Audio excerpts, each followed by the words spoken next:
Governor അസാധാരണമായ നടപടികളാണല്ലോ സ്വീകരിച്ചുകൊണ്ടിരിക്കുന്നത്.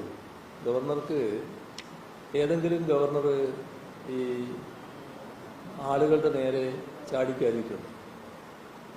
ഒരു പ്രതിഷേധ രൂപം കാണിക്കുമ്പോൾ ആ പ്രതിഷേധ രൂപം കാണിക്കുന്നവർക്ക് നേരെ പാഞ്ഞെടുക്കുന്നൊരു ഗവർണർ നമ്മുടെ രാജ്യത്ത് എവിടെയെങ്കിലും ഉണ്ടായിട്ടുണ്ട്. ഇത് ഗവർണർ സ്ഥാനം എന്ന് പറയുന്നത് ആദ്യമായിട്ടുള്ളതല്ല, ദീർഘകാലമായിട്ട് തുടരുകയല്ല. ഏതെങ്കിലും ഔദ്യോഗിക സ്ഥാനത്തിരിക്കുന്ന ഒരാൾ ഈ പ്രതിഷേധം കാണിക്കുന്നവർക്ക് നേരെ പാഞ്ഞെടുക്കുക എന്നുള്ളത് നമ്മുടെ രാജ്യത്തിൻ്റെ ചരിത്രത്തിലില്ലാത്ത കാര്യമാണ്. അതാണ് അദ്ദേഹം ഇവിടെ സ്വീകരിച്ചത്. മാത്രമല്ല, എന്താണ് അവരുടെ നേരെ വിളിച്ചു പറയുന്നത്? ഏതെല്ലാം കഠിന പദങ്ങളാണ്! ക്രിമിനൽസ്, ബ്ലഡി, റാസ്കൽസ്, അങ്ങനെ എന്തൊക്കെയാണ്, ഏതൊക്കെ തരത്തിലാണ് ആ ചെറുപ്പക്കാരെ, കുട്ടികളെ വിശേഷിപ്പിക്കുന്നത്? ഇതാണോ ഒരു ഉന്നത സ്ഥാനത്തിരിക്കുന്ന ഒരു വ്യക്തിക്ക് ചെയ്യേണ്ടത്? സാധാരണ അങ്ങനെയാണോ സമീപിക്കുക? ആ തരത്തിൽ നേരിട്ട് കൈകാര്യം ചെയ്യാനാണോ ഒരു ഉന്നത സ്ഥാനം എന്നത്? അതിന് അതിൻ്റെതായ വഴികളുണ്ടല്ലോ. ആ വഴികൾ സ്വീകരിക്കുക എന്നല്ലാതെ തെറ്റായ രീതിയിൽ കാര്യങ്ങൾ വരുന്നുണ്ടെങ്കിൽ അത് നോക്കാനാണല്ലോ നമ്മുടെ നിയമക്രമപാലനത്തിലുള്ള ഉദ്യോഗസ്ഥരൊക്കെ ഉള്ളത്. അവർ നോക്കിക്കോളുമല്ലോ. ഇദ്ദേഹം തന്നെ വ്യക്തിപരമായിട്ട് ഇടപെടേണ്ട കാര്യം വരുന്നില്ല.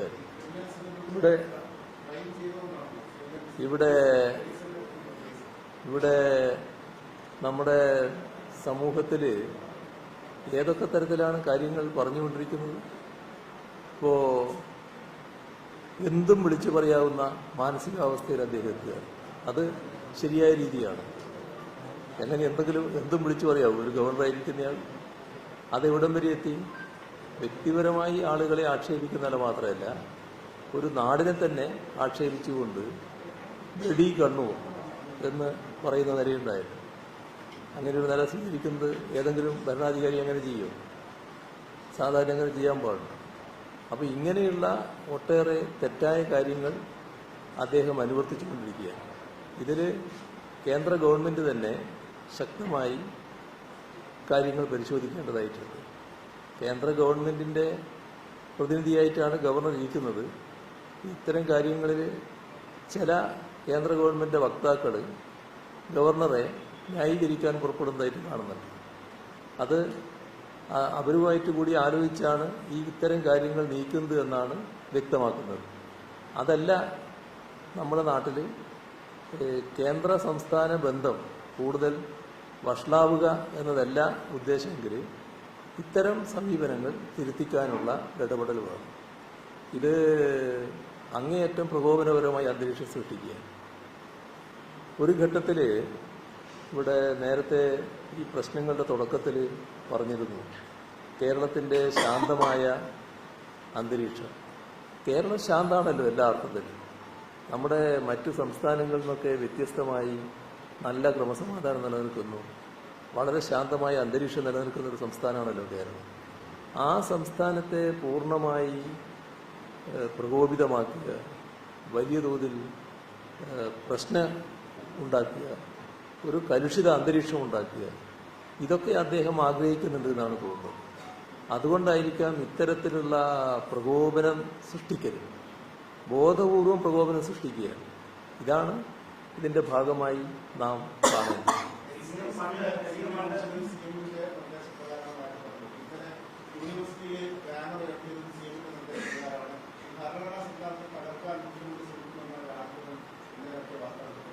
അതാണ് ഞാൻ പറഞ്ഞത്. അതിനെപ്പറ്റിയാണ് ഞാൻ പറഞ്ഞത്. എന്തും വിളിച്ചു പറയാവുന്ന ഒരു മാനസികാവസ്ഥയിൽ അദ്ദേഹം എത്തിയിരിക്കുകയാണ്. അതിന്റെ ഭാഗമായുള്ള ജൽപ്പനങ്ങളായിട്ട് മാത്രമേ അതിനെ കാണാൻ പറ്റൂ. അങ്ങനെയൊന്നും ഒരു ഗവർണറെ കുറിച്ച് പറയേണ്ടതല്ല സാധാരണ. പക്ഷേ ഇങ്ങനെ എന്തും വിളിച്ചു പറയുന്ന മാനസികാവസ്ഥയിലെത്തിയാൽ എന്ത് ചെയ്യും? എന്ത് തെളിവാണ് അദ്ദേഹത്തിന് അതിന്റെ ഭാഗമായിട്ടുള്ളത്? എന്താണ് അദ്ദേഹത്തിന്റെ ഉദ്ദേശം? അദ്ദേഹത്തിന് വേറെ എന്തോ ഉദ്ദേശങ്ങളുണ്ട്. ആ ഉദ്ദേശം വെച്ച് നാട്ടിലാകെ ഒരു വല്ലാത്ത അന്തരീക്ഷം വന്നിരിക്കുന്നുവെന്ന് ഒരു പ്രതീതി ഉണ്ടാക്കണം. ആ പ്രതീതി സൃഷ്ടിക്കാൻ വേണ്ടി അദ്ദേഹം തന്നെ മുൻകൈ എടുക്കുകയാണ്. അദ്ദേഹം തന്നെ ഇതിന്റെ ഭാഗമായിട്ടുള്ള പ്രചരണങ്ങൾ നടത്തുകയാണ്. അതാണല്ലോ സംഭവിക്കുന്നത്.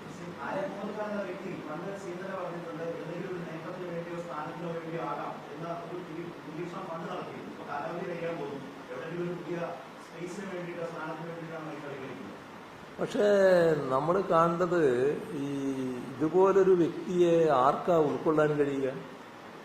മുരളീധരനെ പോലത്തെ ചില പൂർവ്വം ആളുകൾക്ക് ഉൾക്കൊള്ളാൻ പറ്റുമായിരിക്കും, മറ്റാർക്ക് ഉൾക്കൊള്ളാനാവും സാധാരണഗതിയിൽ?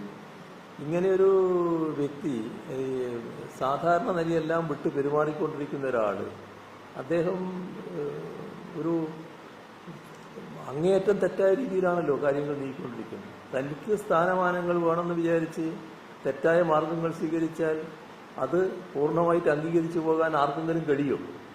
അതിന്റെ ഭാഗമായിട്ട് കൂടുതൽ കൂടുതൽ മോശമായ അന്തരീക്ഷത്തിലേക്കല്ലേ കാര്യങ്ങൾ നീങ്ങുക? ആ മോശമായ അന്തരീക്ഷം പൊതുവെ കേന്ദ്ര ഗവൺമെന്റ് ആഗ്രഹിക്കുന്നുണ്ടോ? ഇവിടെ ഇത്തരം കാര്യങ്ങൾ കേന്ദ്രത്തിന്റെ ഉത്തരവാദപ്പെട്ടവരുടെ ശ്രദ്ധയിൽപ്പെടുത്തേണ്ട സമയമായിരിക്കുകയാണ്. അത് ശ്രദ്ധയിൽപ്പെടുത്തണമെന്നാണ് ഇപ്പോൾ ഞങ്ങൾ ആഗ്രഹിക്കുന്നത്. അതിന്റെ നടപടികൾ സ്വീകരിക്കും. ഈ ഗവർണർ കേരളത്തിന്റെ സമാധാനപരമായ അന്തരീക്ഷം തകർക്കാൻ വേണ്ടി ശ്രമിക്കുകയാണ് എന്ന ഗുരുതരമായ ആരോപണം അദ്ദേഹത്തിനെതിരെ സംസ്ഥാന ഗവൺമെന്റ് ഉന്നയിക്കേണ്ടതായിട്ട് വരും. ആ നിലയിലാണ് കാര്യങ്ങൾ കിടക്കുന്നത്.